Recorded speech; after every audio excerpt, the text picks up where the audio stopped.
Bueno, buenos días para todos los presentes. Reciban de parte del equipo de la Junta Directiva del Capítulo Uninorte de la Asociación Nacional de Estudiantes de Ingeniería Civil de Colombia un cálido y cordial saludo. De antemano les pedimos disculpas por la cancelación de último momento del evento del sábado, pero por imprevistos y situaciones de último momento de esta crisis pandémica mundial, pues se tuvo que ver cancelada.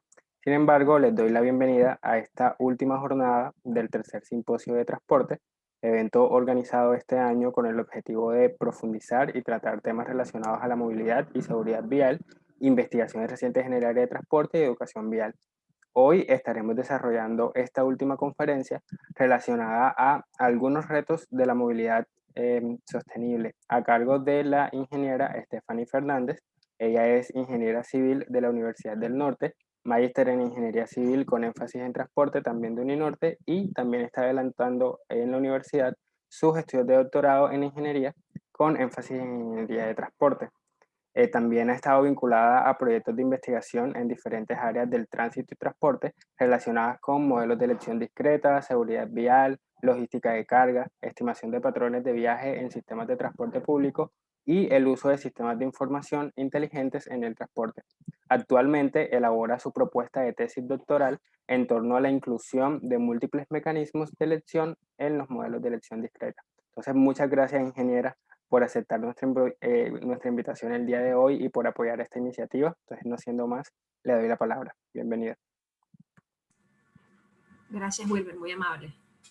No, gracias por considerarme. Bueno, creo que ya todos están enterados digamos, del pequeño imprevisto que ellos sufrieron y bueno, estoy aquí para apoyarlos en lo que necesiten y bueno, espero haber podido montar algo que les sea de provecho en estos días que estuve, digamos, organizando de lo que vamos a estar hablando el día de hoy. Como les comentaba Wilmer, el enfoque está muy relacionado con el tema de la movilidad sostenible. Estoy seguro que han oído cantidades de veces, o por lo menos en cuanto a la palabra sostenibilidad, habrán escuchado mucho sobre el tema, pero a veces esas palabras, al ser tan actuales y ser problemáticas tan de nuestra era, se vuelven, pues digamos, es importante aterrizarlas y sentarnos a hablar específicamente a qué nos referimos cuando hablamos de sostenibilidad y cómo la sostenibilidad es necesaria en todos los ámbitos, incluidos obviamente el transporte, que es una de las grandes actividades que nosotros realizamos como individuos y que además requerimos como parte de nuestras cadenas económicas y para el desarrollo de nuestros países. Entonces yo voy en este momento a compartir mi pantalla. Un segundito. Wilmer, me sale que no lo puedo compartir yo. Sí, ya le doy la opción un momento. Okay. Gracias. Listo. Muchas gracias. Entonces, a ver.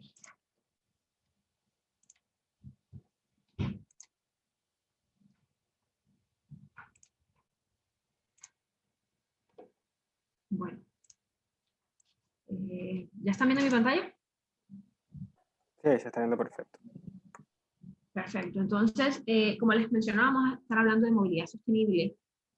Primero, obviamente, vamos a definir a qué me refiero con movilidad sostenible, cuáles son los aspectos que definen la movilidad sostenible, cuáles son las necesidades que hay detrás de este proyecto de ciudades o de países que requieren de la movilidad sostenible. Y luego vamos a estarnos adentrando en algunos de los retos que enfrentamos para poder conseguirla o para poder lograrla. Con algunos retos porque voy a estar enfocándome específicamente en 2 o 3, pensando en algunas de las aristas que el problema quiere solucionar, pero obviamente entenderán de que el tema tiene mucha tela para cortar. Entonces, bueno, empecemos por cuál es la problemática que nosotros tratamos de solucionar cuando proveemos transporte. El problema de la movilidad es en realidad un problema sumamente complejo, porque debemos responder una serie de preguntas casi que simultáneas, en la que tenemos que convertirnos casi que en adivinos. Es decir, tenemos que preguntarnos cómo vamos a satisfacer la demanda de viajes de personas con muchos propósitos diferentes, que en realidad no conocemos, porque está difícil discretizar cuál es el propósito de cada persona al momento de realizar un viaje, en el sentido de que yo puedo estar yendo a trabajar en el mismo bus en el que otra persona está yendo a visitar a su mamá y en el mismo bus hay una persona que está dirigiéndose a no sé, a visitar a alguien y la otra persona está yendo al supermercado. Y las necesidades de cada una de esas personas al momento de movilizarse pueden ser diferentes, dado que su propósito es diferente. Además, a varias horas del día es otro problema muy serio porque yo puedo, digamos, en mi libertad como individuo en una sociedad, puedo ir a donde yo quiera, a la hora en la que yo quiera, a menos que exista algún tipo de restricción. Eh, y como modelador de transporte debo tratar de predecir o de entender cómo la dinámica dentro del mismo día puede cambiar dependiendo de la hora del día. Y en distintos medios y modos de transporte. Es decir, una persona puede, dependiendo de la disponibilidad con la que cuente, eh, elegir ir en bus, en transporte público, ir en vehículo privado de pasajero, tomar su propio auto, caminar. Y hay una serie de factores que van a afectar en qué manera tomo yo cualquiera de esas tres decisiones. Eh, Sabiendo que tengo una arrendada y un sistema de gestión con una capacidad específica.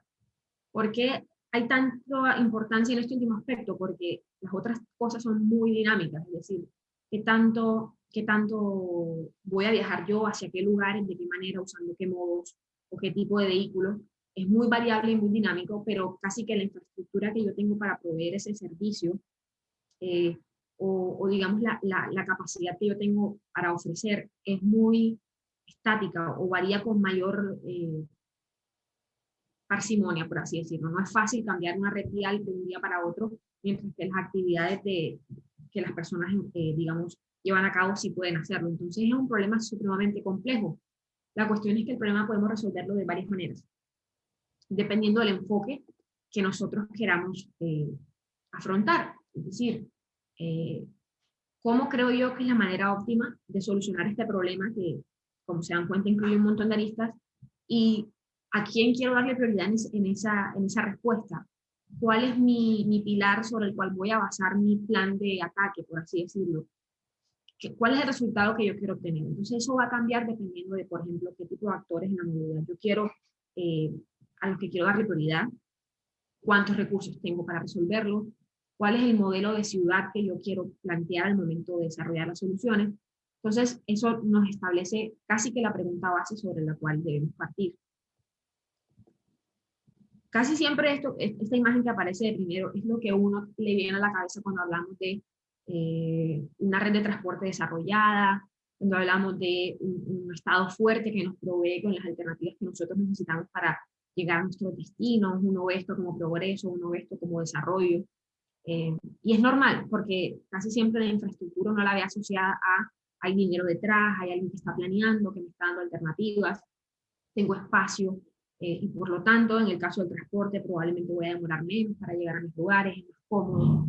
Pero resulta que la provisión de infraestructura, que es una visión, sabemos, puede verse claramente identificada en muchos contextos, por ejemplo, no sé de dónde es la foto, la verdad, pero en lugares como Estados Unidos esto es lo que uno suele ver. Gran infraestructura porque hay presupuesto eh, y a la luz de los ojos en este momento espacio. ¿Qué pasa? Que cuando uno piensa en este tipo de soluciones se puede enfrentar a futuro, ni siquiera a largo plazo, sino al corto y mediano plazo, a este tipo de situaciones.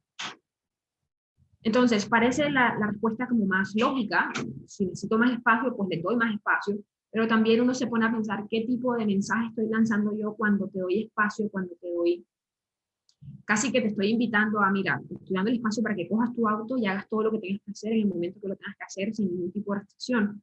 Y resulta que al enviar ese mensaje a tantas personas al mismo tiempo te puedes enfrentar a un escenario como el que vemos abajo.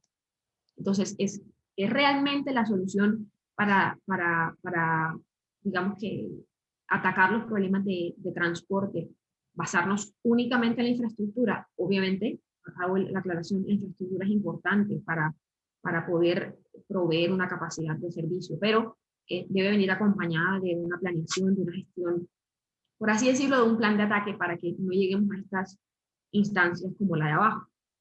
Entonces, ahí viene la pregunta base con la que decía, tenemos un problema súper complejo, pero ¿cuál es mi enfoque para responder esa pregunta?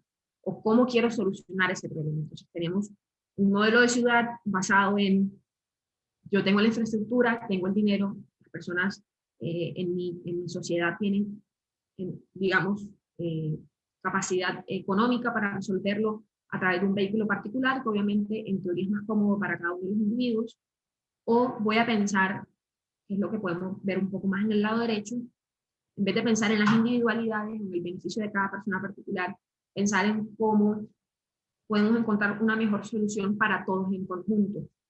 Y cuando hablamos de todos, incluye todo tipo de usuarios, con todo tipo de propósito, con todo tipo de nivel socioeconómico, con todo tipo de necesidad. Entonces, ahí viene, digamos, quería hacer esa introducción antes de hablar de lo que es la movilidad sostenible, porque como ven, uno puede solucionar o tratar de solucionar el problema de movilidad de muchas maneras. Pero la característica de la sostenibilidad, bueno, uno siempre, casi siempre, pues lo asocia únicamente con cuestiones ambientales, como que algo sea sostenible es algo que no contamina. Es como la percepción general. Y sí, es una gran base del concepto, pero también es una movilidad que no causa en general un impacto negativo, no solo sobre el medio ambiente, sino sobre los usuarios. Es decir, que se preocupa por el bienestar y la calidad de vida y la calidad con la que se transportan eh, las personas, que a su vez obviamente esté en armonía con el planeta. Entonces, es como una combinación de actores o de aspectos en los que estamos pensando al tratar de promover este tipo de movilidades. Entonces, como decía, el primer y más obvio es reducir el impacto ambiental, porque sabemos que el transporte es una de esas actividades que más genera un impacto ambiental por, digamos, los combustibles fósiles, por la, digamos, la concentración de smog, de todos estos gases que liberamos al momento de utilizar los comunes vehículos que están utilizando este tipo de combustibles. Además, porque es una actividad que hacemos todos los días, todo el tiempo, es decir, es una fuente continua de contaminación, no solo, no solo atmosférica cuando hablamos de impacto ambiental, sino, por ejemplo, nosotros como usuarios de la vía estamos expuestos también a contaminación visual. Cuando, no sé si les ha pasado, estás en un lugar que uno lo siente como caótico y se estresa, digamos, uno está, no sé, en la Murillo o en la 72 y pasa el bus, pasa la moto, está uno como expuesto a una especie de contaminación visual y auditiva, además de la atmosférica, digamos, los olores, problemas respiratorios, es todo un problema ambiental que no se va solo como, bueno, el efecto invernadero y demás, sino a nosotros como usuarios de la vía en varios aspectos.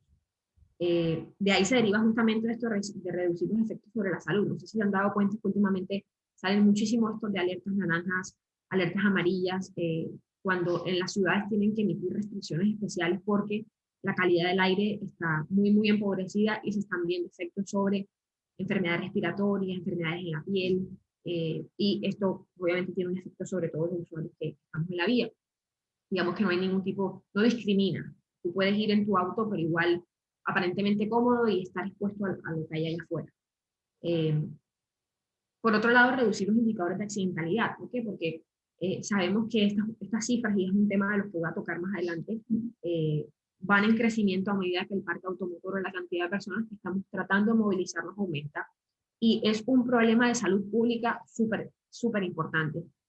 No me sé, digamos, que la posición exacta, pero estoy segura de que si entran a cualquier informe de forenses, que son, por ejemplo, las muertes asociadas a, digamos, los reportes sobre fatalidades en Colombia o en el mundo, reportes sobre mortalidad, nos vamos a dar cuenta de que casi siempre la accidentalidad en términos digamos, de transporte o accidentalidad en términos de tráfico es una de las causas de muerte más comunes, sobre todo en personas en un rango de edad productivo, es decir, entre los veintitantos y treinta y tantos años es casi que la primera o segunda causa de muerte, por lo que no es un problema menor. Obviamente, enfrentarnos a altos índices de accidentalidad tiene además unos costos asociados, no solo como sociedad, sino el Estado tiene que asumir una serie de costos asociados a todas las personas que se ven afectadas por este tipo de situaciones. Entonces, no es de gratis, no solamente por lo loable de la situación, sino por lo que nos cuesta como sociedad enfrentar estos problemas. Y tratar de conseguir entonces además modos de transporte asequibles y asequibles. ¿Esto qué quiere decir? Asequibles en el término de que podamos ofrecer alternativas que sean de calidad, pero que además a las que puedan acudir personas con distintos niveles de ingresos, por así decirlo. ¿Qué pasa? Sabemos muy bien que tenemos lo que nosotros llamamos en transporte muchos usuarios cautivos de ciertos modos. Por ejemplo, hay gente que necesariamente tiene que escoger únicamente entre usar el bus o usar un modo informal como los mototaxis o utilizar únicamente la bicicleta, porque tiene limitaciones socioeconómicas para acceder a cualquier otro tipo que podría considerarse más seguro, más cómodo, más rápido. Entonces casi que los estamos obligando a tenerse a una calidad de vida, y hablamos de calidad de vida porque todos sabemos aquí de que el tiempo que nosotros dedicamos de nuestras vidas en transportarnos no es trivial. Yo estoy segura que, bueno, ahora por términos de pandemia la situación ha cambiado un poco, pero nosotros en épocas anteriores podríamos estar hablando de gastar 2, 3 horas de nuestro día en llegar a algún lugar y volver a nuestro hogar, ya sea estudiar, ya sea trabajar. Entonces, si se dan cuenta, estamos casi que obligando a una porción de la población que en países como los nuestros es amplia a someterse a un tipo de condiciones porque es para lo único para lo que nos alcanza.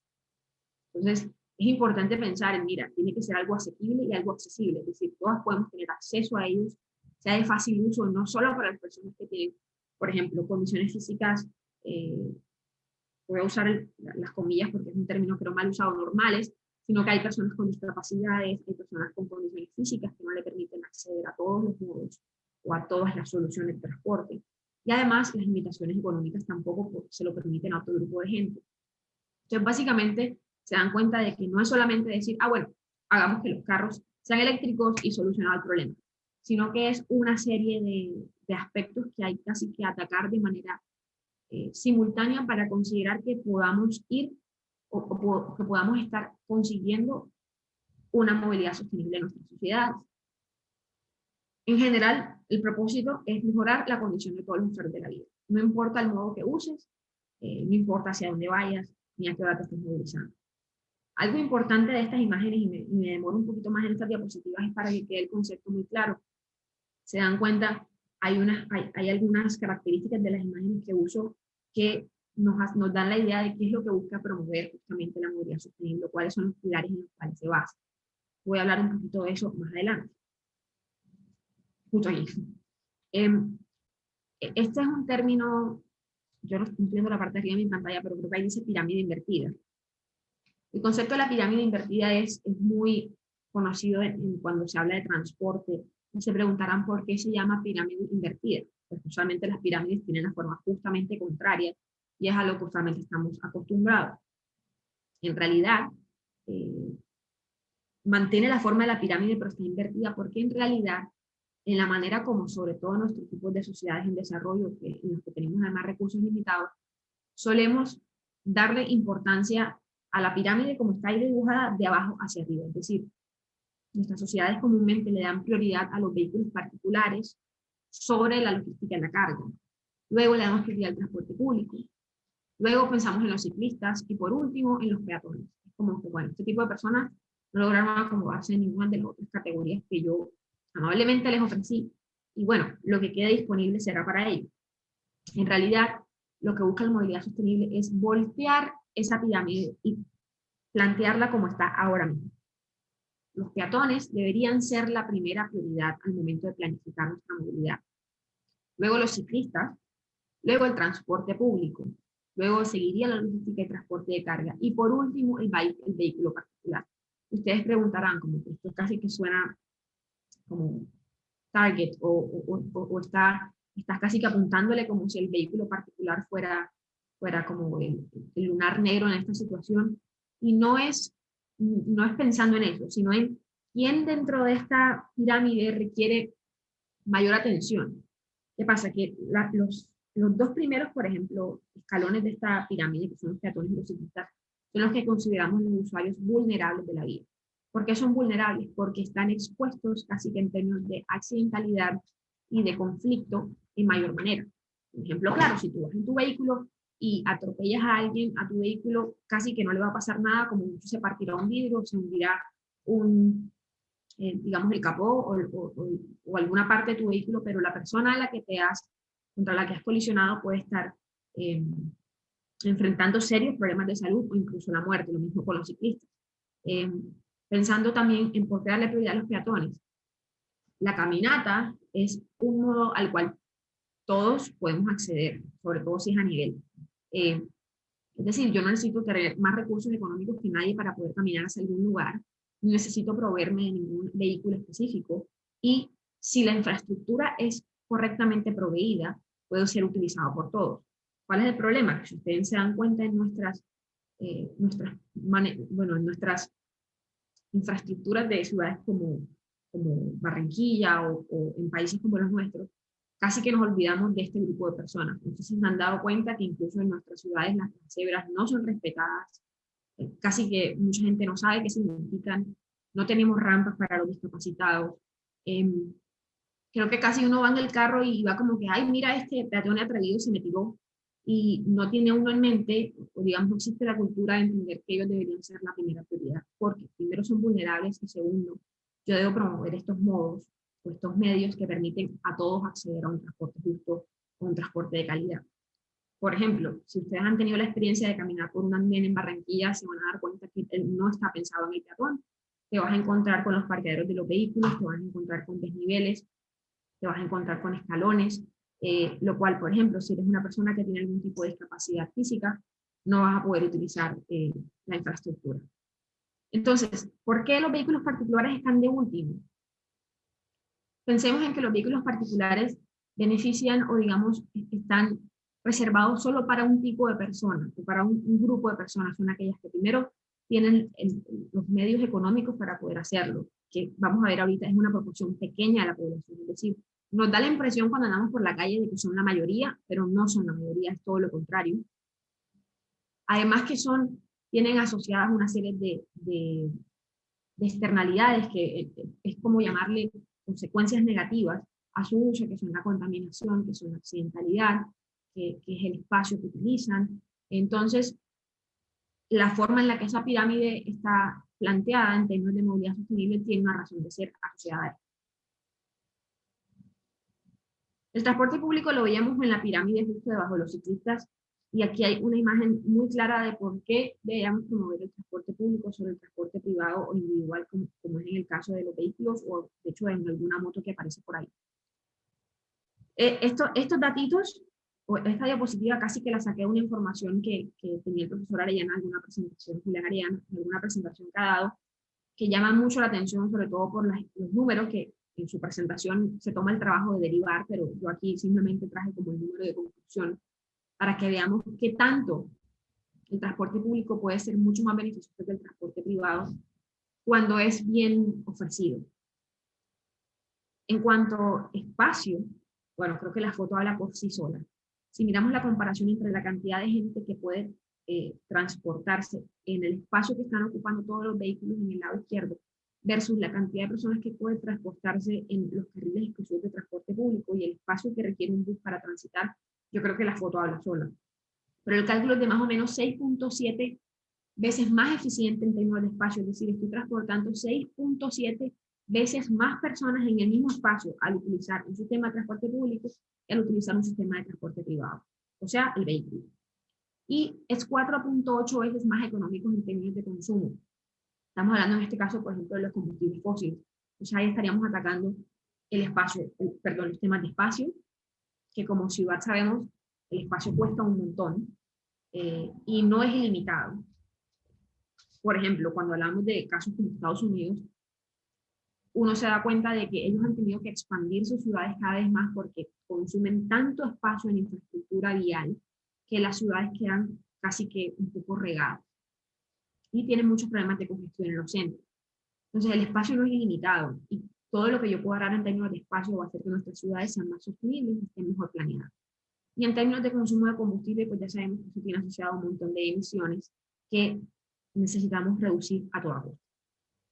Esos numeritos que están allá arriba de 1, 2, 1, bueno, aquí hay un 40 por acá arriba de un bus de transporte tradicional, no son inventados. Las tasas de ocupación de los vehículos en nuestros países o en nuestras ciudades están alrededor del 1.3, 1.2, ustedes se asombrarían, pero cada persona que usa el transporte privado está casi que utilizando un vehículo para sí mismo. Y ustedes lo sabrán a veces en nuestros propios hogares, que somos 5 personas y tenemos 3 carros, porque es que cada uno va por un lugar diferente y no tengo el tiempo ni tengo el espacio en mi día para ir a llevar a otra persona, para ir a recoger. Y todas esas necesidades diversas de destino, de propósito, hacen de que el transporte privado maneje unas tasas de ocupación muy, muy bajas, a pesar de que los vehículos están hechos para llevar 4 o 5 personas. El caso de Barranquilla, y quería dar esta estadística para fundamentar un poco el comentario de que hacía, de realmente el transporte privado o individual debería ser la prioridad en términos de qué tanto lo usamos. Estos datos creo que son del 2014, entenderán que recoger este tipo de información no se puede hacer tan seguido porque es muy costoso y laborioso recogerla, pero es muy diciente de qué es lo que pasa en términos de cómo se reparte, cómo viajamos en nuestra ciudad. Si se dan cuenta, quiero llamar la atención sobre este caso. Un total de viajes realizados por las personas de nuestra ciudad en el área metropolitana, solo el 17% de los viajes realizados se realizan en un vehículo particular, mientras que el otro 83% se realiza en otros modos. Y cuando tú sales a la calle, ¿hacia quién está dirigida la infraestructura? ¿Quién ocupa la mayor parte de la infraestructura? ¿En quién están pensadas todas esas obras en las cuales decimos vamos a ponerle un carril más a la circunvalar, hagamos otra circunvalar, hagamos un puente peatonal, porque al final yo no quiero obstruir la movilidad de los vehículos? ¿A qué proporción de nuestra ciudad estamos beneficiando cuando tomamos ese tipo de decisiones? Versus el transporte público colectivo solo tiene el 28%. El no motorizado, es decir, bicicletas y peatones, son el 32% de los viajes que se realizan en esta ciudad. Lo hacen los peatones y los ciclistas.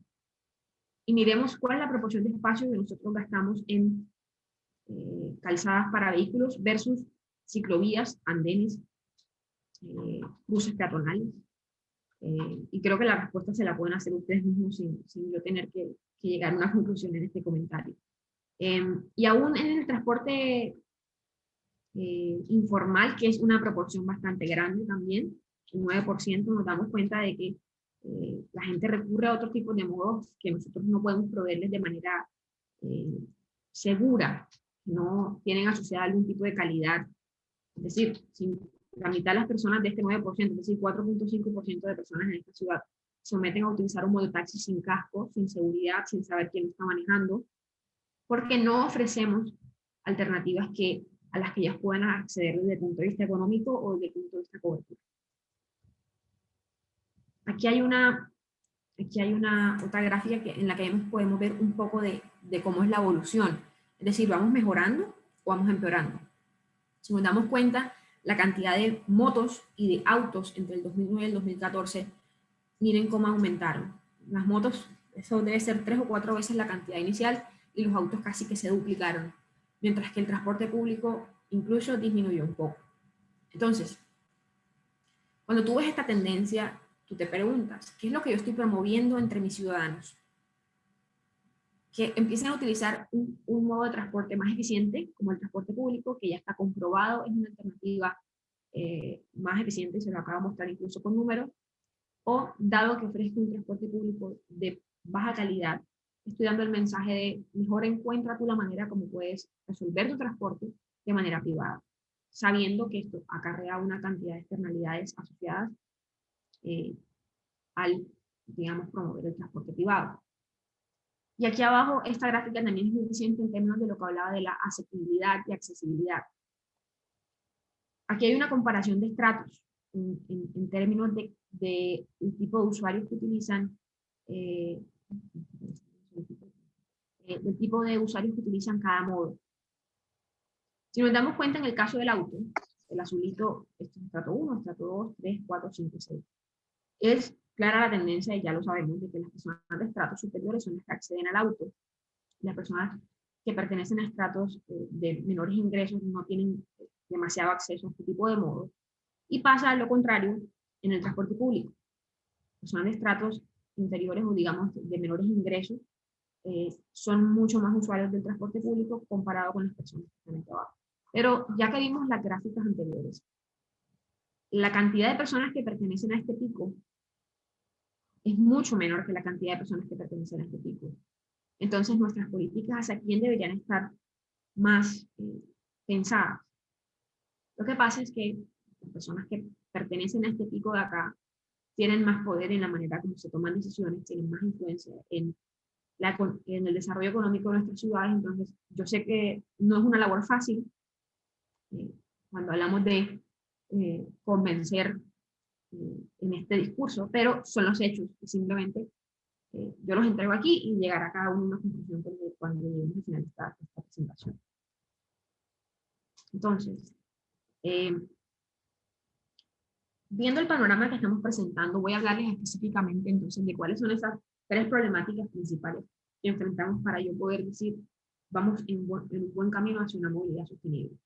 Ya vimos que los pilares de esa movilidad sostenible son promover modos como son el transporte público, como son la caminata, como son la bicicleta, que se llaman también modos activos, es decir, que no requieren de un combustible externo para funcionar, sino de nuestras piernecitas o de nuestros modos, de nuestras bicicletas, digamos, no requieren de energía adicional.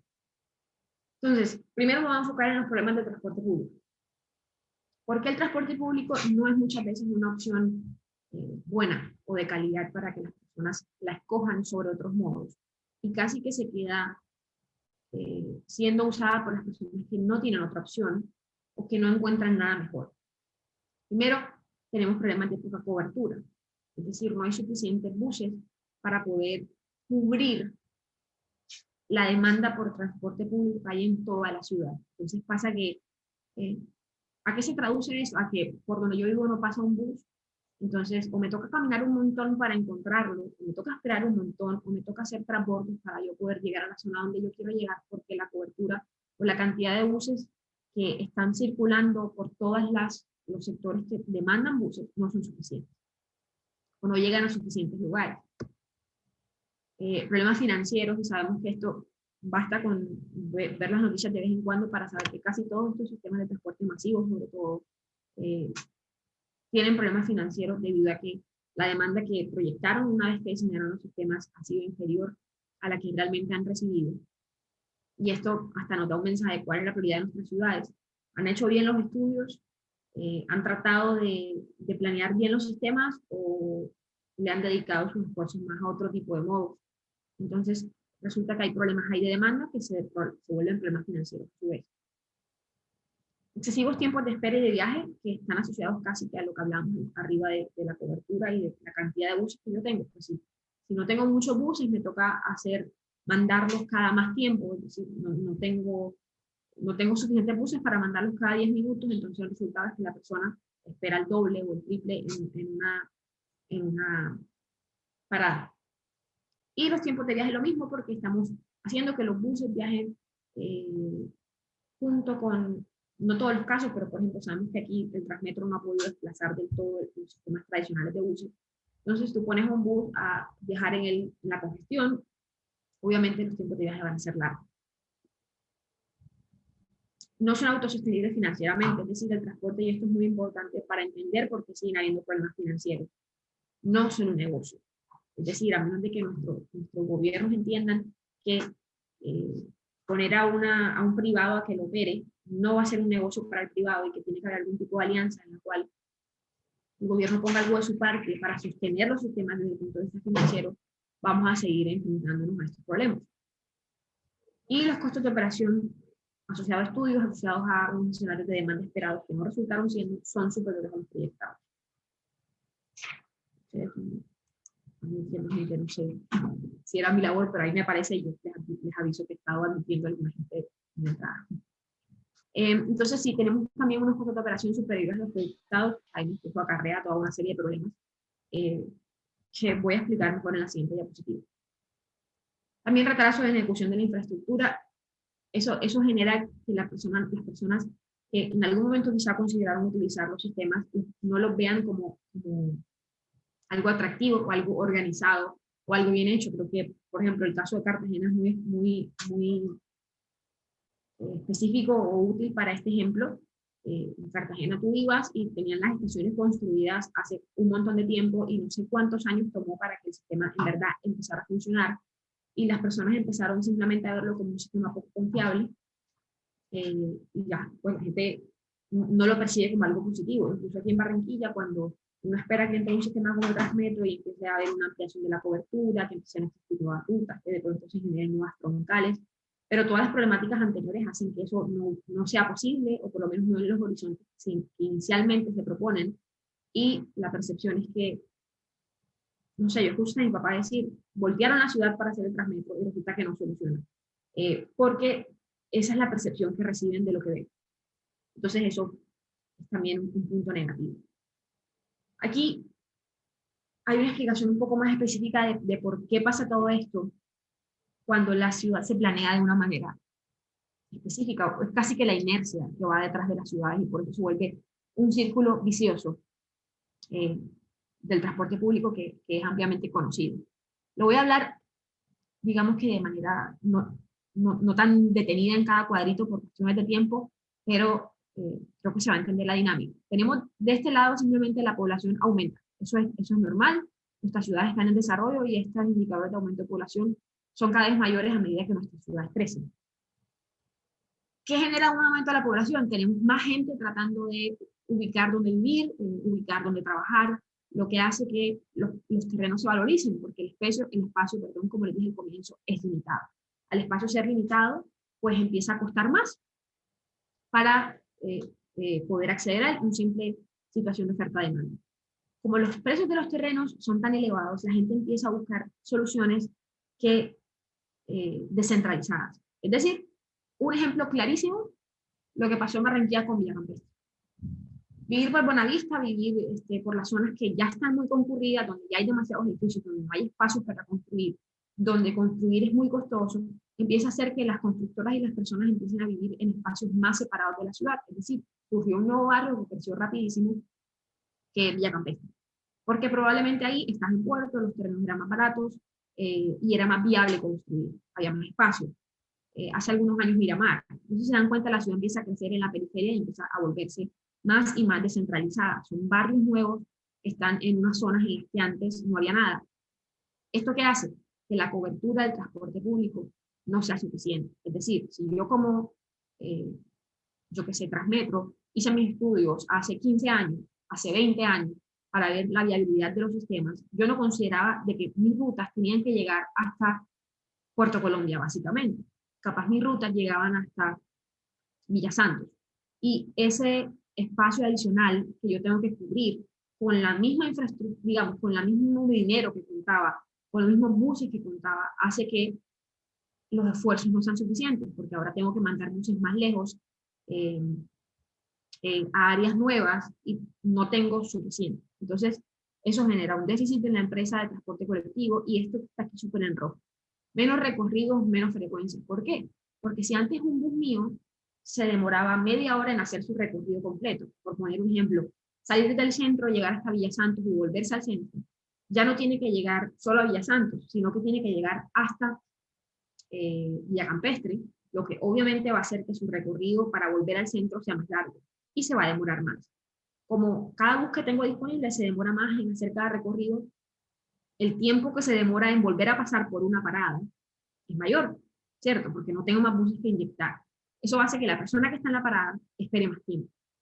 Esto resulta en una degradación del servicio para la persona que ya lo usa. Es decir, yo lo estoy utilizando, pero me di cuenta que pasé a esperar el doble del tiempo, el bus viene más lleno por este efecto que les estoy explicando. Además, hay varios problemas sucediendo al tiempo. Si la empresa empieza a tener déficit y se da cuenta de que necesito más buses, necesito más conductores y no tengo cómo financiarlo, la solución más obvia, si lo tratamos como un sistema casi que privado, es aumentar la tarifa, porque necesito conseguir el dinero para operar mejor de alguna manera. Si tú juntas el efecto de que el servicio desmejoró y la tarifa aumentó, la cantidad de gente que lo usa va a ser menor. Y si la cantidad de gente que lo usa es menor, se vuelve aquí un circulito, aquí hay otra flechita, un microcírculo vicioso. Menos clientela, más déficit, menos recorrido, más tarifa. Y así seguirá esto en un loop indefinido si yo no hago ningún tipo de intervención. Y por el otro lado, acá arriba, a medida que nuestras ciudades crecen, nuestra economía se desarrolla, el nivel de vida de las personas que vivimos en esa ciudad, digamos que debería mejorar, los ingresos económicos deberían ser más altos, mis aspiraciones, o no aquí como aspiración, deberían ser mayores, y por lo tanto, lo primero que piensa mucha gente, incluido uno que creció en este tipo de cultura, es, voy a comprar un carro. ¿Por qué? Porque si ya tengo que comprar un carro, ¿para qué voy a seguir usando un transporte público? Que es malo, dice uno. Entonces, si tengo más carros circulando, por un lado, tengo más contaminación, que hace a su vez que la gente no quiera vivir en el centro de la ciudad. Y la mayor cantidad de vehículos genera congestión. Y lo que decíamos al comienzo, si hay más congestión y mi transporte público está utilizando la misma infraestructura, se va a demorar más. Si se demora más, entramos de nuevo en este círculo de acá abajo. Entonces, si se dan cuenta, es casi que un efecto de inercia que está sucediendo, de un sentido hacia el cual van nuestras ciudades en desarrollo, que si no intervenimos va a seguir sucediendo. Entonces, de manera muy puntual, ¿cómo podemos intervenir para que esto por lo menos empiece a suceder de manera menos rápida o podamos evitar que siga sucediendo? Por un lado, evitar el efecto que la congestión tiene en el transporte público. Es decir, que la cantidad de vehículos que están circulando no afecte el tiempo que un bus requiere para hacer su recorrido. ¿Cómo hacemos eso? Aplicando lo que son los carriles solo bus, y ahí viene lo que es los sistemas BRT como Transmetro, como Transmilenio, en los cuales al ser la infraestructura segregada, yo te estoy dando a ti el espacio para que circules a una, sin obstáculos, por así decirlo, una velocidad constante sin que te veas afectado por los vehículos particulares. Y de cierta manera estás quitando el espacio al vehículo particular, y eso desincentiva un poco que las personas quieran utilizar esa alternativa sobre el transporte público. Y por el otro lado aparece la alternativa del subsidio. Por eso hacía tanta aclaración de que si tú quieres manejar los sistemas de transporte público como si fueran un privado o fuera un negocio, pues la opción que ellos tienen es subir la tarifa, pero sabemos de que eso no es viable cuando las personas que usan el transporte público cuentan con un presupuesto limitado. Entonces, si subsidias la operación, el aumento de tarifa no va a llegar a las personas, sino que va a haber una inyección de dinero aquí que va a evitar que la tarifa aumente y reduces el efecto de este círculo vicioso que hay aquí abajo. Entonces, esa es una de las aristas, el problema del transporte público y cómo podemos manejarlo para pensar un poco más en una movilidad más sostenible. Bueno, me faltaba uno acá arriba, que es la restricción a los autos. Son medidas, es una de las medidas que oye más impopulares, yo lo entiendo, porque uno siente que le están quitando su derecho. Es decir, si yo tengo como comprar un auto, si yo quiero usar un auto, ¿por qué me vas a perjudicar? Pero ya hemos hablado, digamos, en algunas diapositivas anteriores de por qué el auto debería ser el modo menos favorecido. Y sabemos que si yo restringo los autos, esta entrada por aquí, este círculo vicioso, también la voy a limitar. Aquí hablo de restricción de autos y este no es el foco de esta presentación, pero no específicamente hacer pico y placa, que son medidas que en el transporte están demostradas que no son eficientes, sino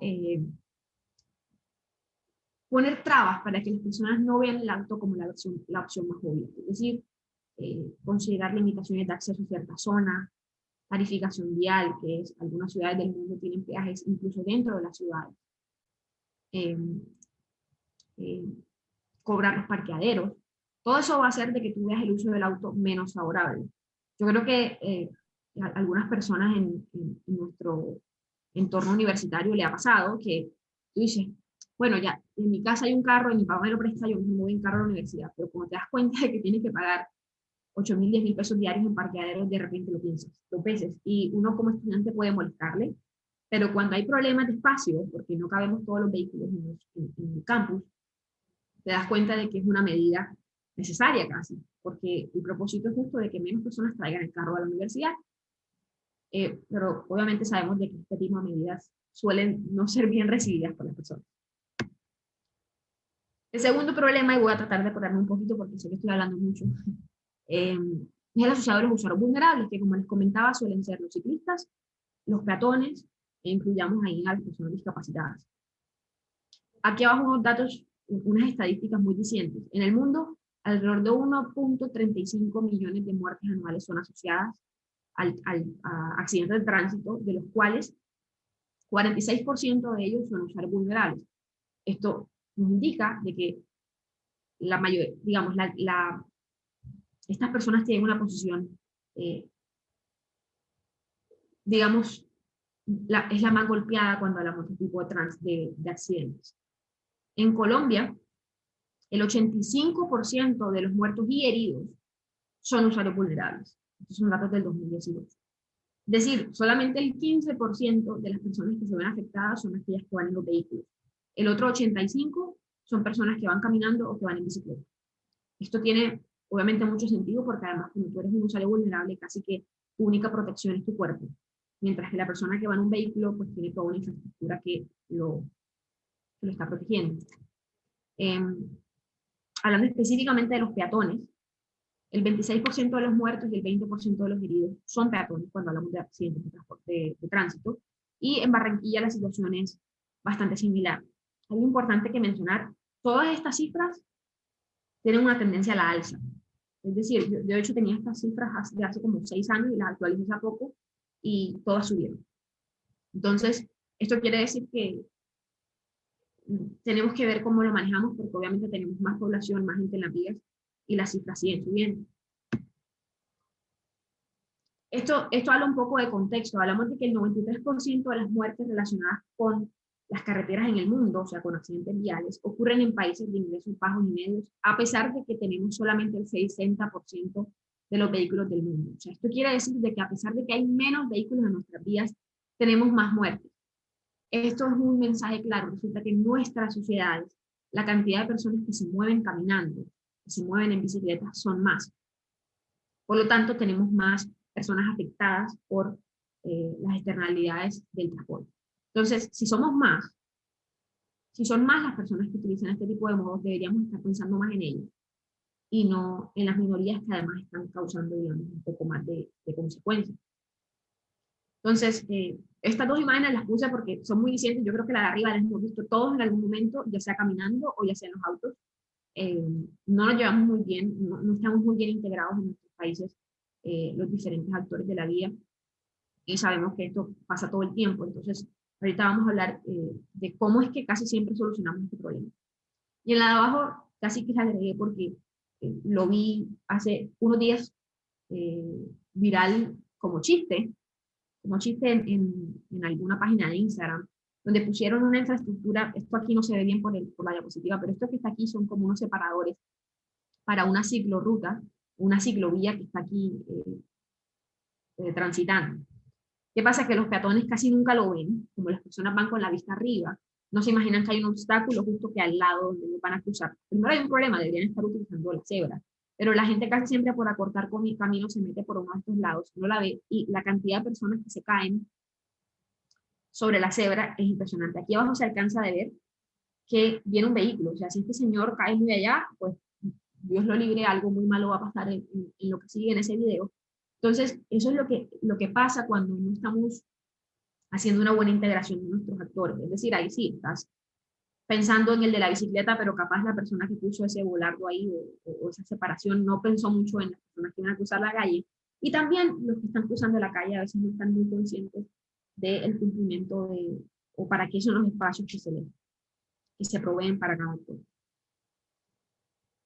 Entonces, ¿cuáles son los problemas asociados a que esto esté pasando? ¿Por qué esas cifras son tan altas?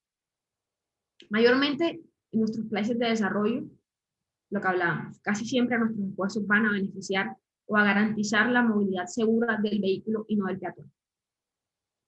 La alternativa más recurrente cuando queremos solucionar este tipo de problemas es construir instalaciones para el paso de los peatones, que utilicé esta foto específica porque acá arriba se alcanza a ver. Entonces, tú pones 3 carriles de un lado, 3 carriles del otro, superposicionado, y la solución que das es, bueno, pero que el peatón pase por arriba.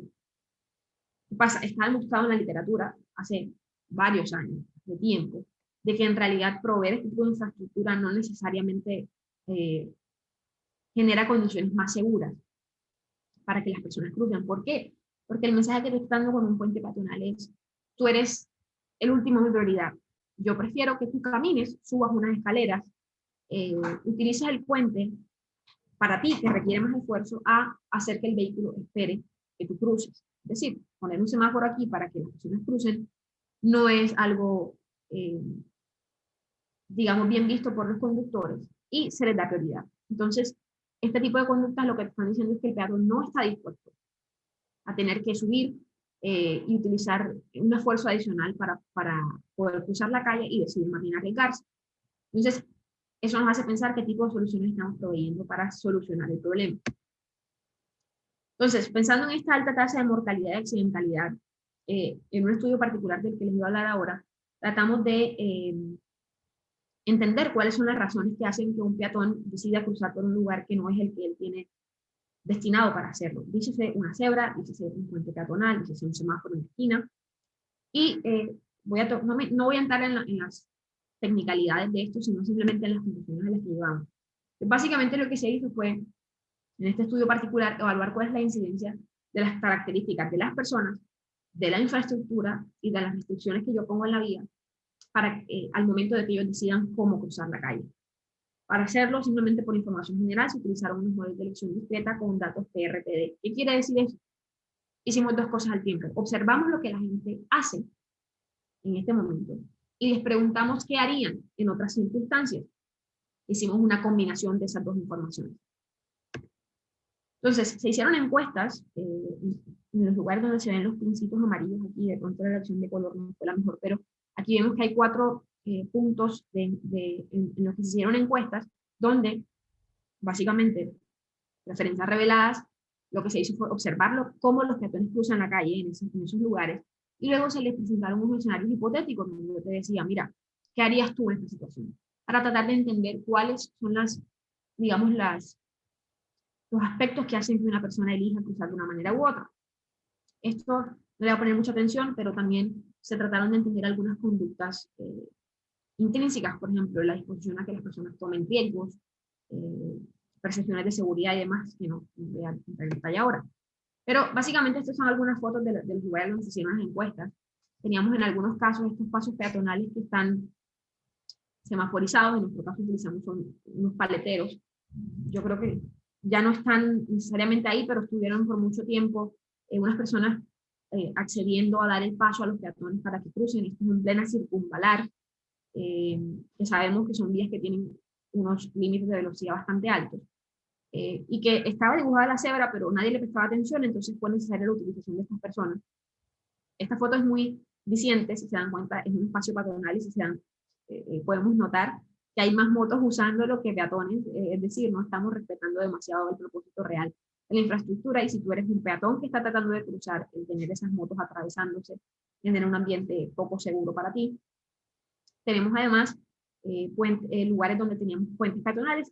Como se darán cuenta, es afuera de la Universidad del Norte, y fue un punto interesante para analizar porque no sé en este momento qué tanto pasa, pero solían haber muchos huecos aquí en la vegetación. Creo que pusieron unas vallas ahora para evitar que la gente se cruce por debajo, pero todavía pasa que la gente prefiere caminar hasta el cementerio y cruzarse por allá que utilizar el puente. Entonces queríamos saber por qué pasa eso. Observamos cuánto se demora la persona esperando para poder cruzar en el caso de que quiera hacerlo por debajo, qué tanto tiene que caminar para poder utilizar cada alternativa, cuáles tiene disponibles, porque en este caso pues, no había puentes, sino cebra, por ejemplo, el de arriba, y hacia dónde te dirigías al momento de realizar el cruce. Y los escenarios hipotéticos preguntaban básicamente esto. Si usted va 30 minutos atrasado, está cargando una bolsa, está solo, es un día soleado y el flujo vehicular de la vía que quiere cruzar es alto, tiene 3 alternativas para hacerlo. Utilizar un puente, utilizar un cruce señalizado, que es básicamente una cebra con paletero como la que mostramos arriba, o cruzarse directamente por donde está, es decir, por debajo. Entonces le indicamos a la persona, la distancia adicional que usted tiene que caminar para usar el puente son 100 metros, para usar el cruce señalizado son 200 metros, para que tengan un poco de idea, 200 metros más o menos una cuadra larga. Preguntamos aspectos de seguridad, porque sabemos que muchas veces las personas no usan los puentes peatonales porque son inseguros, porque los atracan, porque son oscuros, porque están sucios. Entonces la percepción de seguridad se preguntó a través digamos, de esta variable, donde podemos ver que los puentes peatonales usualmente tienen mayor incidencia de este tipo de casos. Número de heridos, es decir, personas que sufrieran accidentes y resultaran heridas, obviamente por el puente peatonal no indicamos ninguna, pero una mayor cantidad de heridos por el cruce directo. Lo mismo con los muertos. Tiempo de espera. En este caso te están diciendo, en esta circunstancia cruzarías enseguida, no tendrías que esperar para encontrar un huequito, por así decirlo. Y suponíamos la situación en la que si un policía te encontrara haciendo el cruce indebido, a pesar de que tienes una infraestructura para cruzar, podría proporcionar algún tipo de multa, que en este caso era 100.000 pesos, y te entregábamos cuál era la probabilidad de que pasara eso. Es decir, a uno de cada 1.000 peatones que cruza por ahí de manera directa lo multa. Y simplemente la pregunta era, ¿cuál de las tres alternativas escogerías? ¿Por dónde te irías? Entonces la persona analizaba, sopesaba la variable que le estamos dando y escogía. Los resultados de haber analizado esta información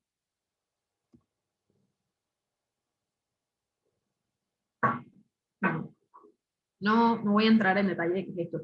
No me traigo unas cosas aquí que tienen algunos asterisquitos, y lo que los resultados nos indican es que obviamente las personas ven muy negativamente el tener que caminar distancias adicionales para poder llegar a la infraestructura, y es probablemente lo que pasaba con el señor de la foto. Me toca caminar 50 metros adicionales para llegar al puente y luego tengo que subir una rampa o en el peor de los casos una escalera para poder usarlo, entonces pues para mí no es una buena alternativa porque tengo que caminar.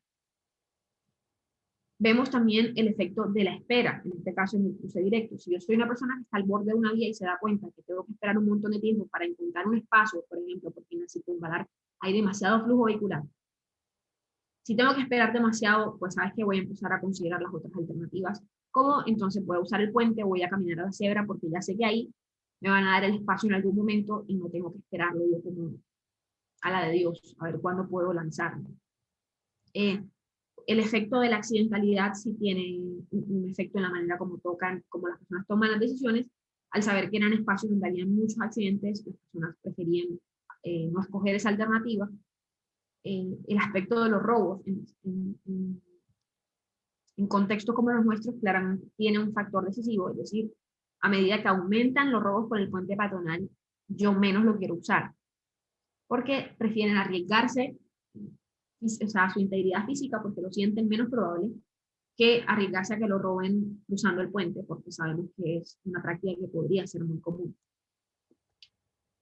Finalmente llegamos a estos números que dicen, si un peatón debe caminar más de 100 metros para tomar el puente, no lo va a considerar atractivo casi que bajo ninguna circunstancia. Es decir, si yo tengo que caminar media cuadra o una cuadra no tan larga para llegar al puente, pues no existe el más mínimo chance de que yo lo vaya a usar. Entonces nos preguntamos, a veces vemos que los puentes están cada 2 kilómetros, y si eres una persona que está en la mitad, pues no tienes muchas opciones para hacer más nada que cruzar por debajo. Si el destino de la persona coincide con la localización del cruce, el peatón estará dispuesto a caminar más para tomarlo. Es decir, si tú eres, en el caso de la Universidad del Norte, por ejemplo, el puente está justo en la salida, digamos, en la puerta por donde tú sales, y tú vas a almorzar enfrente, justo donde termina el puente, es probable de que lo quieras usar más porque dices, bueno, igual tengo que ir hacia allá, y entonces estoy un poco más dispuesto a usarlo o a caminar un poco más porque igual tenía que ir hacia ese lado, básicamente es lo que te está diciendo. Pero no quiero enfrentar el inconveniente de desviarme del sentido hacia el que yo voy para poder usarlo. La espera también dice que sí. Una persona tiene que esperar más de 2.7 minutos para poder cruzar directamente, pues va entonces a pensar en utilizar otra alternativa. Esto lo que me dice es que el flujo es muy alto y no puedo cruzar tan rápido como yo quisiera, entonces, bueno, ya de pronto voy a considerar otras alternativas.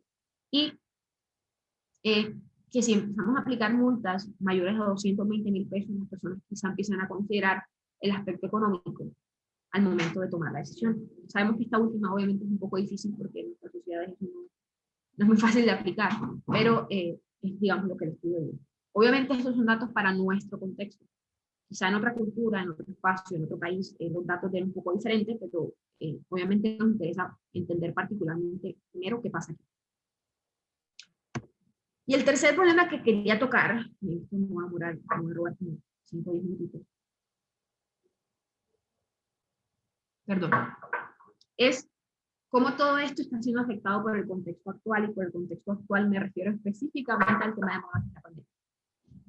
Sabemos que eso es algo que está afectando al mundo en general, a unos lugares más que a otros, pero casi siempre estamos pensando únicamente en el efecto que esto está teniendo en nuestra salud y en nuestras economías, pero no como estas circunstancias podrían estar afectando nuestros patrones de viaje, la manera como realizamos nuestras actividades y todas las consecuencias que derivan de ello. La movilidad sostenible se está viendo seriamente amenazada de cierta manera por la situación que estamos viviendo y vamos a ver por qué. Hay algunos aspectos positivos y algunos aspectos negativos asociados a esto. Entonces, no voy ni siquiera a hacer mucho énfasis en por qué es una amenaza significativa para la población, porque en términos de salud, yo creo que todos hemos estado aquí afectados de alguna manera por este virus, así sea personalmente o por algún familiar, algún conocido. Y esto está teniendo sus efectos en la sostenibilidad urbana en todo el mundo y vamos a ver por qué. Hay una especie de estado de incertidumbre y es muy dinámico, es decir, el estado de la pandemia cambia demasiado. Nosotros nos podemos dar cuenta ahora mismo de que hace 3 semanas parecía que Barranquilla estaba en un estado calmado con el tema, todos contentos con las vacunas, y de repente en 3 semanas nos cambió todo y la manera como estamos realizando las actividades a su vez ha cambiado mucho y cambia a veces en la misma semana. Nos ponen restricciones de tránsito, nos ponen limitaciones para acceder a ciertos lugares, tenemos problemas con nuestros trabajos, etc. ¿Qué pasa? Para nosotros poder entender qué está pasando necesitamos un montón de información y yo creo que todos hemos experimentado esa sensación de, mira, pero es que cada 3 meses nos dicen algo diferente, lo que era recomendable hace 3 meses no lo es ahora, y lo que pasa es que para poder llegar a conclusiones se necesitaba mucha información y al comienzo estábamos como a la expectativa de qué está pasando y no teníamos suficiente. Ahora tenemos de pronto una mejor percepción de qué es lo que pasa y cuáles son las medidas que funcionan y que no funcionan y cuáles son sus efectos. A pesar de esto, de que ya tenemos más de un año en esta situación, sigue siendo difícil proyectar los impactos que esto va a tener en nuestros modos de vida o nuestro estilo de vida de ahora en adelante. Incluso hay estudios realizados justo el año pasado que hablan de que un resurgimiento de los brotes del virus puede ser posible hasta el 2024. Más, yo creo que cuando empezó nos dijeron esto va a tardar más o menos 2 años, los virólogos, y creo que nadie creyó, o sea, como decía, puede estar un poco exagerado, o sea, tampoco, y bueno, ya llevamos más de uno y la situación sigue casi que igual que hace un año.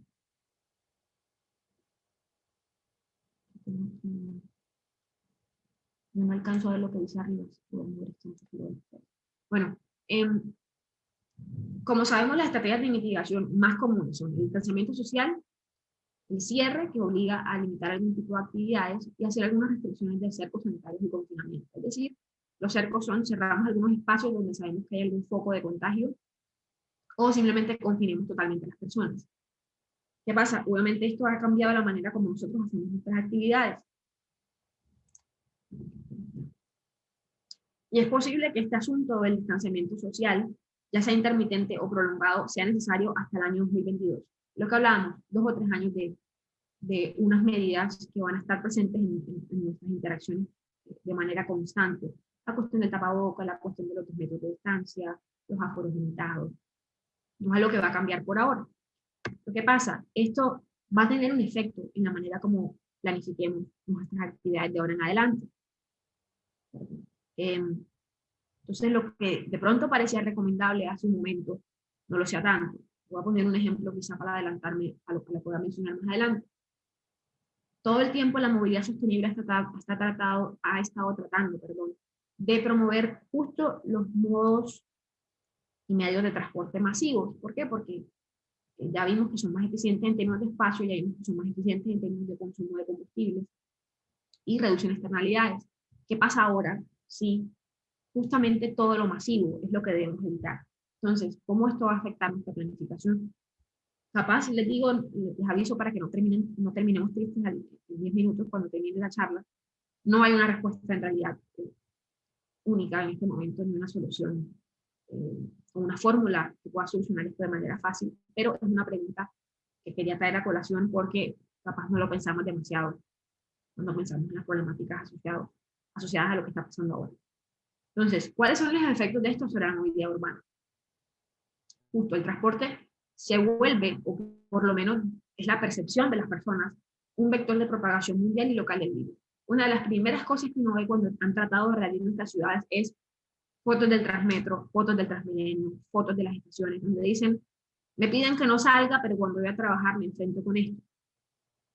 Han hecho muchos estudios en los que se habla de que no necesariamente los buses de transporte público son lugares donde la propagación sea masiva, pensando en que las personas no están hablando, no están haciendo actividades, no están interactuando entre ellas y que la estancia dentro del bus no necesariamente es larga para todos. Digamos, hay como un intercambio de personas. Pero obviamente es una preocupación porque las medidas que se requieren para evitar la propagación son un poco contraintuitivas con lo que pasa ahí. Entonces, la manera como operan puede que sea o tengan que ser modificadas. La movilidad, además, presenta una disminución en estas épocas. ¿Por qué? Porque la gente está tratando de reducir la exposición al virus. Entonces, cuando yo le digo a las personas, no te expongas, básicamente que el transporte público se ve gravemente afectado por una picada o una caída en picada de la cantidad de personas que demandan su uso. Es decir, los pasajeros, a menos de que estés cautivo, como sabemos que pasa en muchas de nuestras situaciones, porque bueno, tengo que ir al trabajo y lastimosamente mucha gente se expone a ir en las condiciones que sean, porque no hay de otra y tienen que ir a trabajar. Pero en la medida en que sí sea mi elección o existan restricciones que no permitan que los sistemas operen de forma normal, va a haber una reducción en la demanda. Eso es entendido. Primero por las prohibiciones de viaje, es decir, si tú me dices, como en el caso actual, de que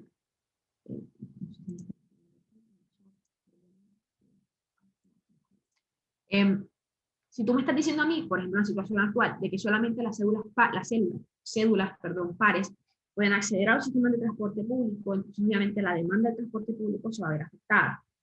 Y además, porque existen unas preocupaciones individuales de, ¿sabes qué? Yo no quiero montarme en un bus, yo prefiero caminar o prefiero pagar el Uber y hacer el sacrificio con tal de no exponerme. Ya sabemos que en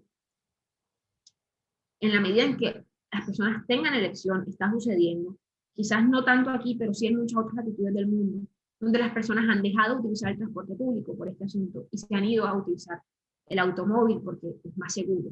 Entonces, esto casi que ha hecho que se revierta un poco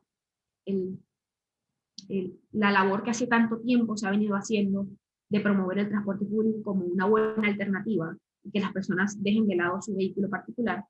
Estamos viendo que en este caso está pasando justo lo contrario. El otro día estaba en una presentación en la que, hablaban de cómo en alguna ciudad específica en España, la persona era un investigador de Santander en España, decía que sus estadísticas de uso o digamos de partición modal indicaban de que había un retraso de 10 años en cuanto a movilidad sostenible se habla.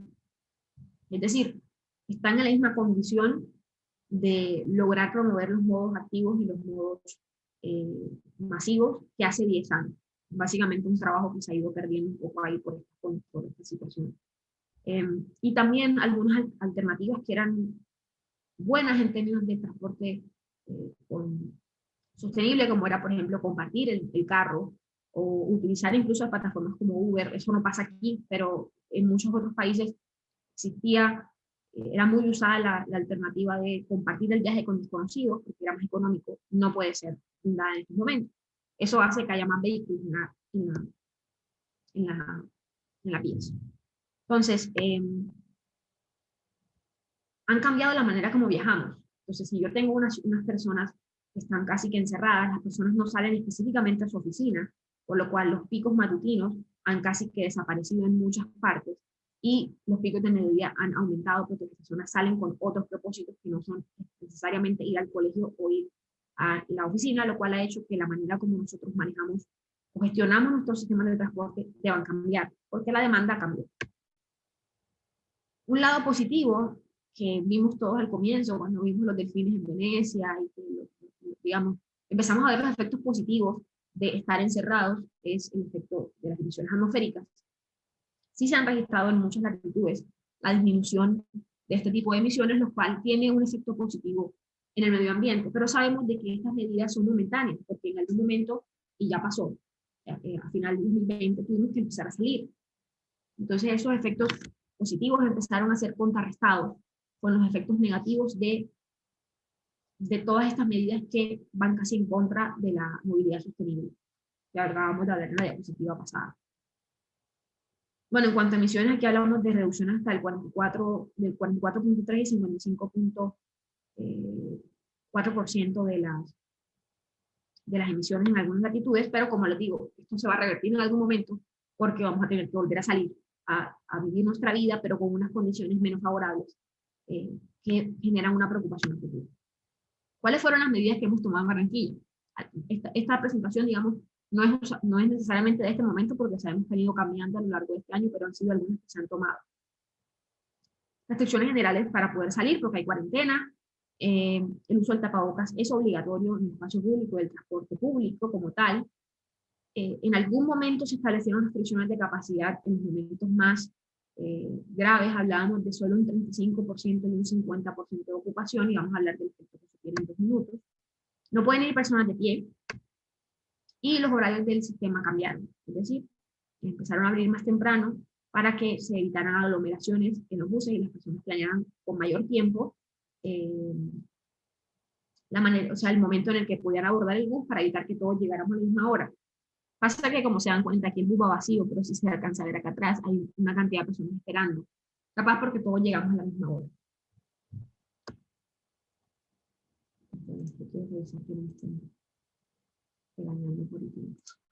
Entonces ya les aseguro que pronto puede terminar. Entonces, algunas otras medidas se pusieron restricciones incluso en la capacidad de los vehículos, lo cual ya sabemos es una medida no muy positiva en términos de movilidad sostenible, porque necesitamos unos vehículos para mover a la gente. Y hicimos unos cambios en los horarios de las actividades, que en este sentido son prácticas positivas que en el pasado se han tratado de promover en términos de movilidad sostenible. ¿Por qué?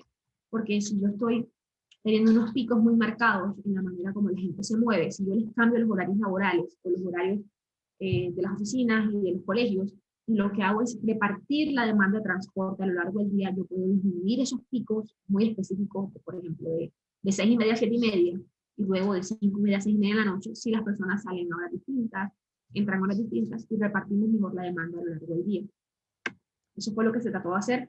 Industrias que mueven mucha gente a través del transporte público, como son la construcción, la manufactura, y cambiaron los puntos de ascenso y descenso para lugares más espaciosos en los buses intermunicipales. También se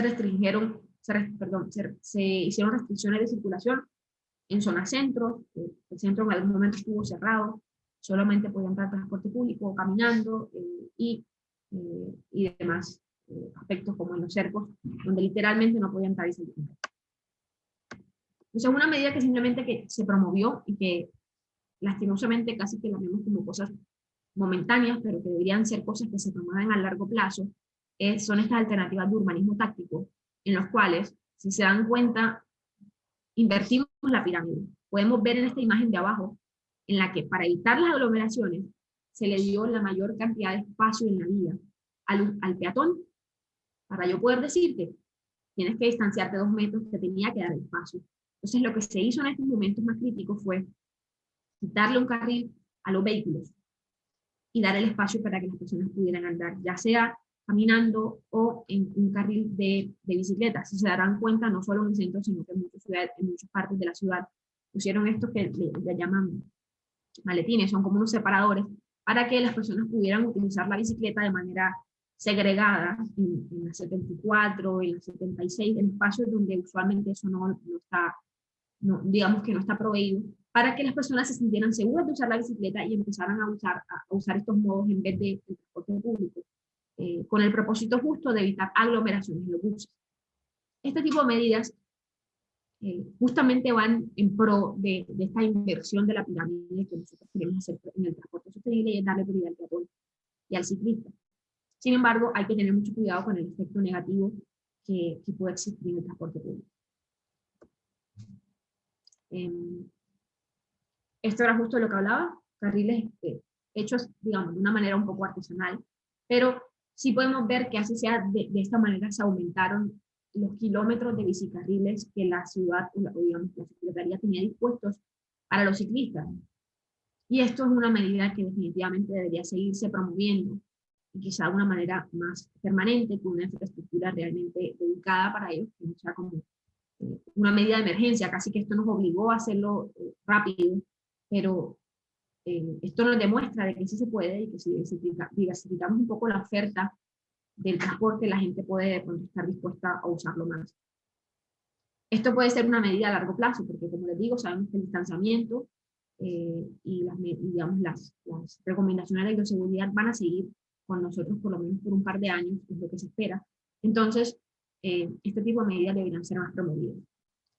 Me da la impresión de que ya las quitaron en muchos de los casos y es probablemente un problema ahora mismo, porque ya no las tenemos disponibles y tenemos ahora un pico en el cual nuevamente requerimos de distanciamiento. Bueno, siempre lo hemos requerido, pero digamos que nos relajamos un poco y ya no las ve uno tan disponibles.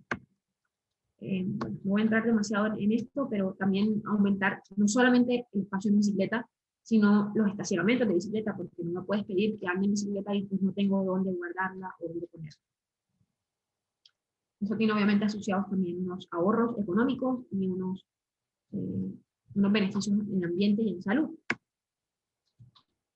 También es una cuestión de cultura. Sabemos que en nuestras ciudades este tipo de modos no son demasiado promovidos y no estamos acostumbrados tampoco a compartir el espacio de las personas que están en vehículos particulares o incluso los conductores de transporte público no están acostumbrados a tener que compartir la vía con usuarios vulnerables.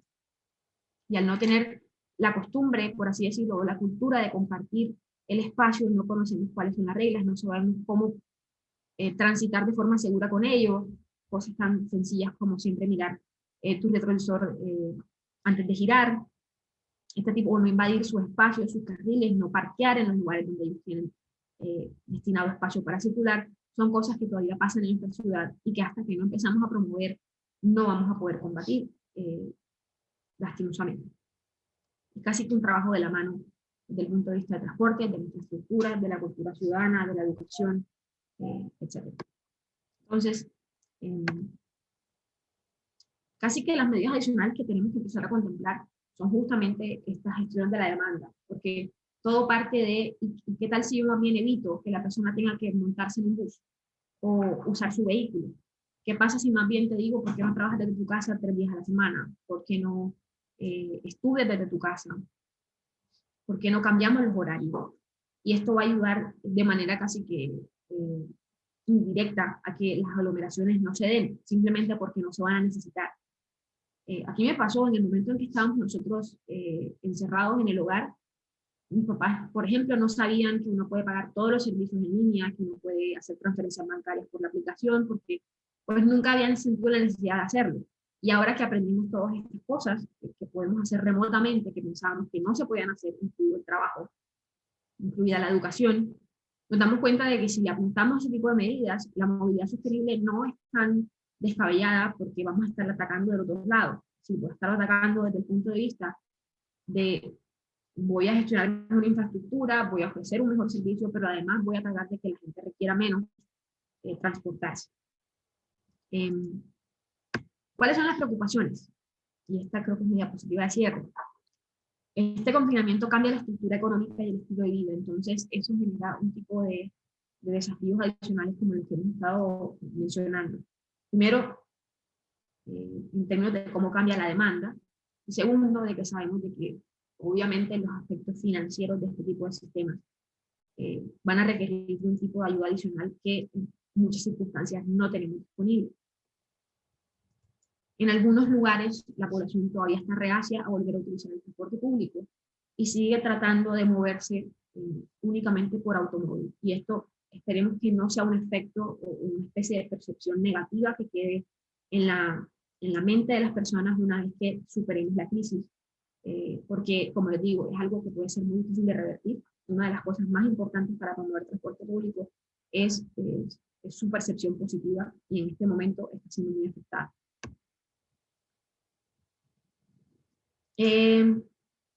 Lo que hablamos, las emisiones pueden empezar a ser mucho mayores que antes del COVID si sigue pasando esto, de que el transporte público se vea negativamente afectado en cuanto a su demanda. Y va a ser un problema de pronto futuro.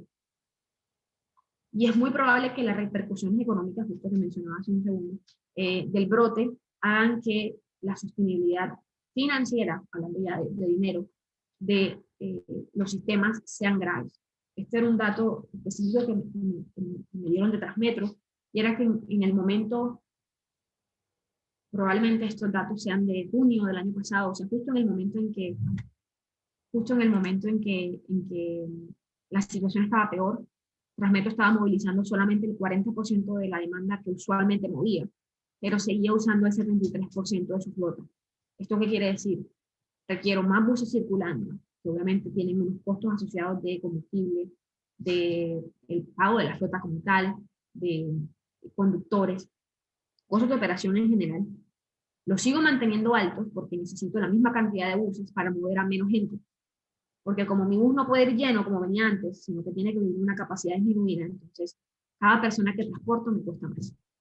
Y obviamente eso no se puede, y menos en estos momentos, eh, traducir o digamos, llevar la responsabilidad de este costo adicional a la tarifa que perciben las personas, porque obviamente generaría un problema socioeconómico mayor.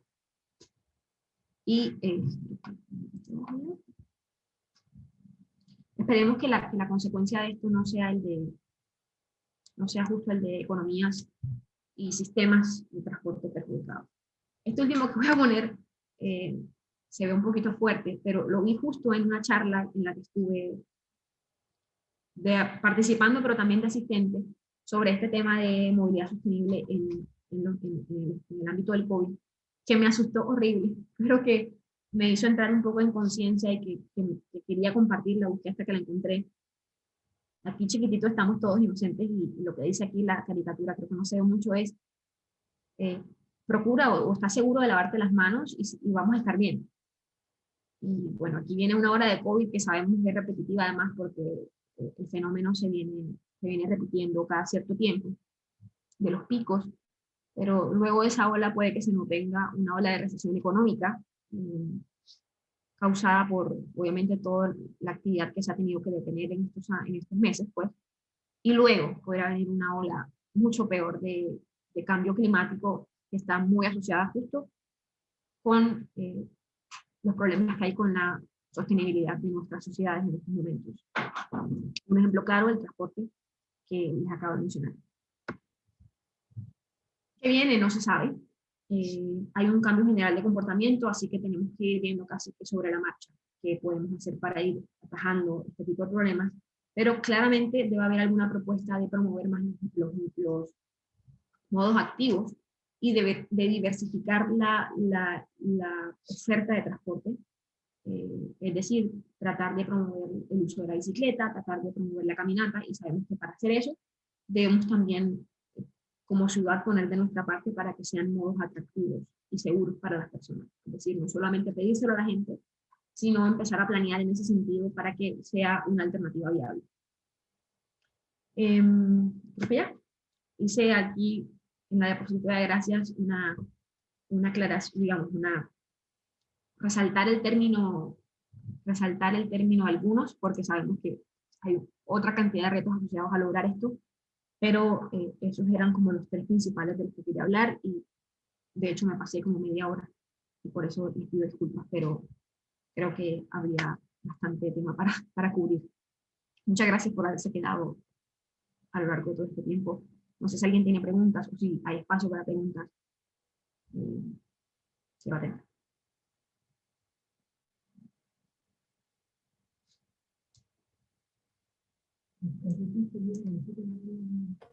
Bueno, ingeniera, creo que no han hecho preguntas, así que supongamos que todo quedó claro y no hay dudas. Pues bueno, en nombre del grupo estudiantil de Uninorte, queremos darle las gracias a ustedes por, de cierta forma, salvarnos la vida en esto No te preocupes, con mucho gusto. en este tercer simposio del transporte. Y bueno, ya esta es la última sesión de él, y queda más que agradecerle a usted y a todos los participantes por asistir a este simposio. Nos vemos más adelante con otras actividades del grupo NEI que estarán siendo compartidas a través de nuestras redes sociales y por el medio de comunicación oficial del grupo, que es el correo electrónico. Más adelante, en los próximos días, se les estará llegando la certificación a aquellos que participaron en 2 de los 3 eventos. Y bueno, ya para nuevamente darle las gracias a